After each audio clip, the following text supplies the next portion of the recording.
il y a plusieurs choses. Oui. Donc, les ralentisseurs. Oui. Donc, je viens d'avoir Bourges. Il faudrait qu'un rappel.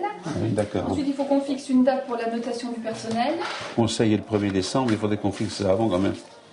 Alors, mais bon, vous savez ce que je vous ai dit, hein, que l'arrêté préfectoral interdit bien donc toute construction nouvelle dans le périmètre. Hein. Je suis presque au courant de tous les dossiers, quoi. Donc quelqu'un me dit, vient me voir, me dit, bon, mon permis, est-ce qu'il est arrivé? Je peux quasiment lui dire, non, on l'a pas reçu. Bon, alors qu'effectivement, dans une grande ville, le maire ne sera pas capable de répondre. Mais ça, c'est le petit côté familial de la chose. Évouvant pourrait en effet être considéré comme une grande famille ou comme une petite commune. Avec seulement 850 habitants, Gilles Berland se doit d'être sur tous les terrains. Au bureau avec ses adjoints ou à l'extérieur, le jeune retraité surveille tous les dossiers.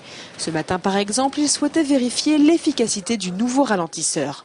Je voudrais bien voir une voiture pour voir si elle ralentit vraiment.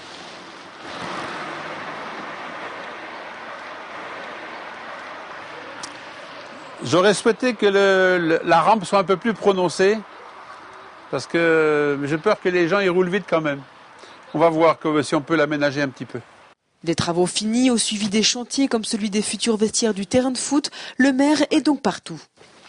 Oui, parce que là aussi, on n'a pas les services techniques qui sont, on appelle ça des assistants de maître d'ouvrage, mais donc nous, à Vouvant, on n'a pas ça. Donc c'est le rôle du maire ou d'un adjoint d'aller vérifier le chantier, dans quel état il est, et aussi de participer au rendez-vous de chantier. C'est un engagement profond, c'est vrai.